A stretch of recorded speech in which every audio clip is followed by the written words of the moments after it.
Les murmures dans une personne ou dans une sœur ou dans un frère. Si Marie craignait Moïse quoi que son petit frère, et Aaron respectait son frère quoi que son petit frère, il ne pouvait pas dire mais c'est par nous aussi que l'Éternel parle. Avant qu'il ne rencontre ce Dieu-là, Moïse l'a rencontré le premier. Et comme c'est Dieu qui a fait rencontrer Moïse, et que ses frères commencent à parler mal, Dieu a commencé à se faire entrer dans le problème pour réprimander ce manque de respect. En réalité, ça ne concernait pas Dieu. Que là, ses frères dénigrent la femme et disent qu'elle est étrangère. Comprenez où je vais pour que vous sachiez que Dieu n'aime pas les murmures, n'aime pas les manques de respect. Il avait toute raison de dire que c'était une femme étrangère, exactement, elle n'était pas morte.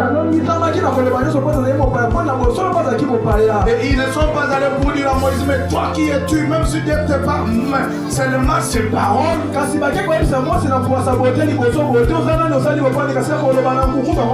Il impacte sur Dieu. Dieu est descendu pour mettre de l'ordre. Sa façon de mettre de l'ordre n'était pas un ordre facile. Non, il descend avec des sanctions. Comme il est juste. Il a vu que Aaron était influencé par Marie. Marie a influencé Aaron. Comme c'est elle l'origine de murmures et le manque de respect, c'est comme ça que Dieu la frappe de la lèpre. Et il a fait avec cela une semaine.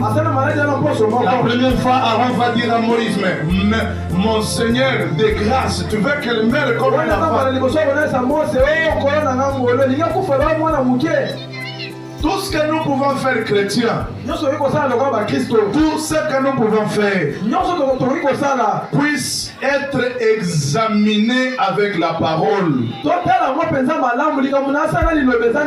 C'est pourquoi Paul a dit, tout ce que vous pouvez faire, soit pour la gloire de Dieu. Ne faites rien qui ne parle pas de la gloire de Dieu. À quoi sert le murmure? À quoi sert le manque du respect? Toutes ces choses dérangent la bonne marche de l'église. Puisque Dieu, quand tu l'appelles des gens, il t'appelle de ta famille, appelle de ta patrie, t'appelle de ta maison. Il nous réunit c'est pour que nous soyons les enfants d'un seul Père, parlant un même langage, ayant des mêmes ambitions, dans un commun accord. Le prophète dit, quand l'église arrivera à ce point-là, Dieu enverra des dons merveilleux dans son église. Je vais lire ce truc-là. Dans le message l'ange de Dieu, paragraphe 2, je sais que la chose suivante qui doit arriver, c'est la restauration des dons à l'église. Et la chose la plus difficile que j'ai à faire dans cette œuvre de prédicateur, c'est faire ceci, afin que les gens voient Dieu. Écoutez, Dieu ne peut pas ramener les le dos à l'église tant que son église est divisée.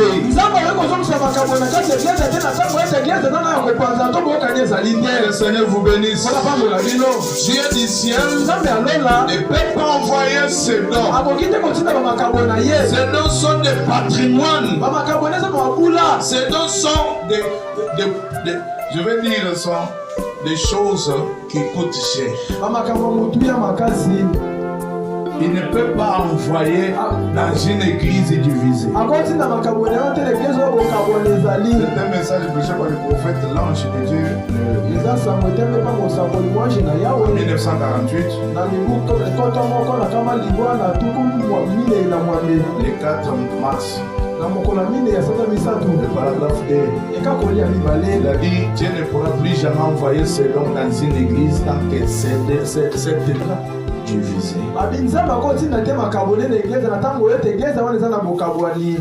Il nous faut premièrement unir l'église avant l'arrivée des dons. Et si dans l'église quelqu'un cherche à être l'origine du murmure, la source des murmures, l'origine des manques du respect, il mourra lui et lui seul. Dieu le frappera uniquement lui. Ne te laisse pas influencer par quelqu'un qui t'amène dans ce murmure. Dans le message, c'est par la foi que Moïse, je ne ferai pas une chose qui ferait que les gens commencent à parler à mal de moi. Puisque si vous commencez à parler, ce n'est pas de leur faute, ça me revient.